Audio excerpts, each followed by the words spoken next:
Halo, nama aku Fatra Dedio. Kali ini aku akan menjelaskan tentang bentuk-bentuk penyajian yang ada di algoritma.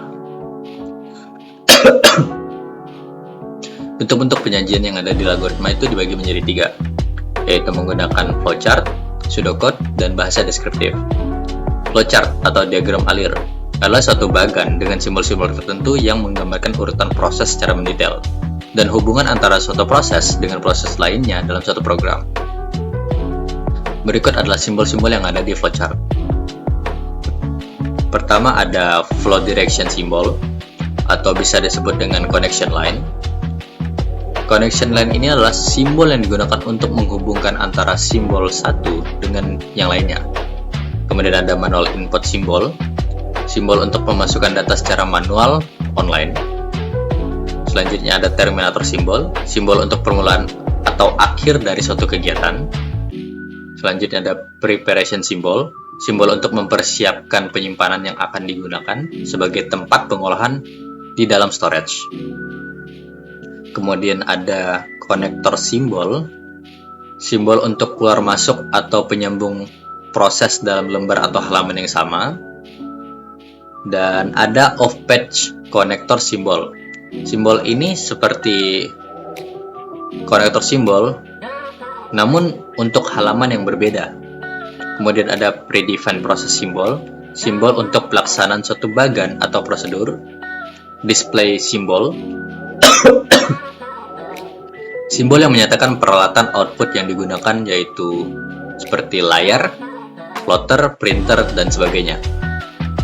Kemudian ada processing symbol, simbol yang menunjukkan pengolahan yang dilakukan oleh komputer. Dan ada manual operation symbol, simbol yang menunjukkan pengolahan yang tidak dilakukan oleh komputer. Selanjutnya ada disk and online storage symbol, simbol yang menyatakan input yang berasal dari disk atau disimpan ke disk. Kemudian ada magnetic tape unit symbol, simbol yang menyatakan input berasal dari pita magnetik atau output disimpan ke pita magnetik. Selanjutnya ada decision symbol, simbol pemilihan proses berdasarkan kondisi yang ada. Punch card symbol, simbol yang menyatakan bahwa input berasal dari kartu atau output ditulis ke kartu. Selanjutnya ada input-output symbol, simbol yang menyatakan proses input dan output tanpa tergantung dengan jenis peralatannya. Dan yang terakhir adalah dokumen symbol, simbol yang menyatakan input berasal dari dokumen dalam bentuk kertas atau output dicetak ke kertas.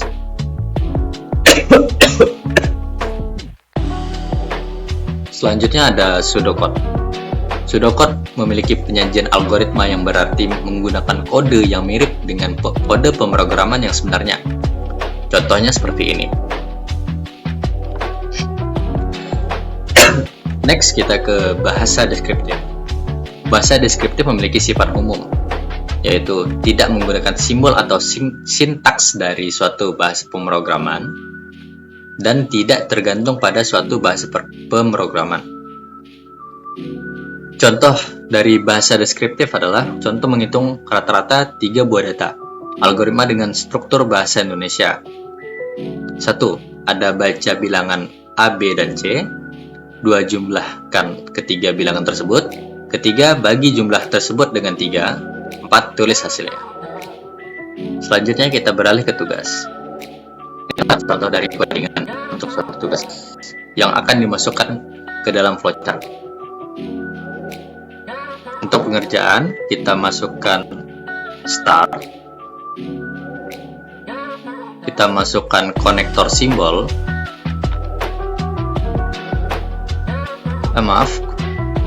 terminator simbol, kemudian kita masukkan kata start.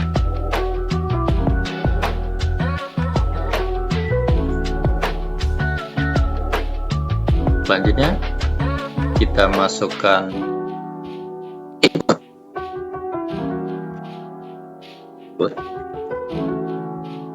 Total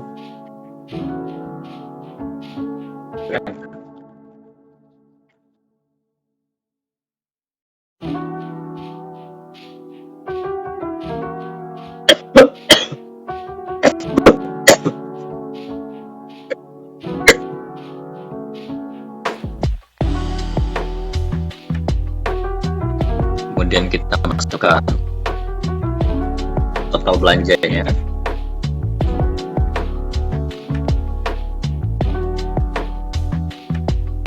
Lebih dari 100.000. Setelah itu kita masukkan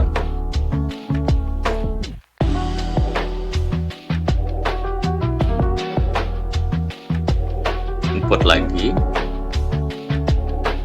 Jika memenuhi hasil, maka yang akan keluar adalah kalimat seperti ini.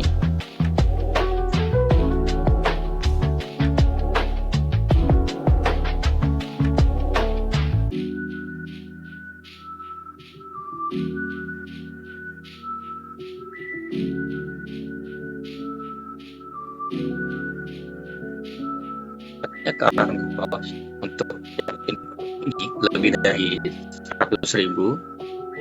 Jika tidak memenuhi hasil,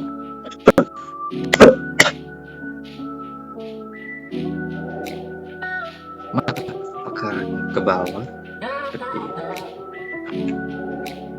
Maka hasilnya akan seperti ini. Kemudian yang ini kita sambungkan.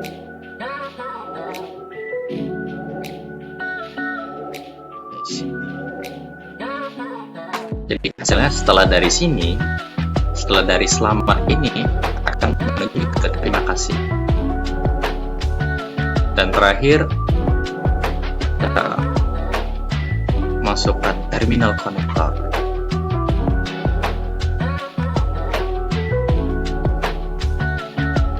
Dan selesai. Untuk hasil bisa dilihat hasilnya seperti ini. Terima kasih.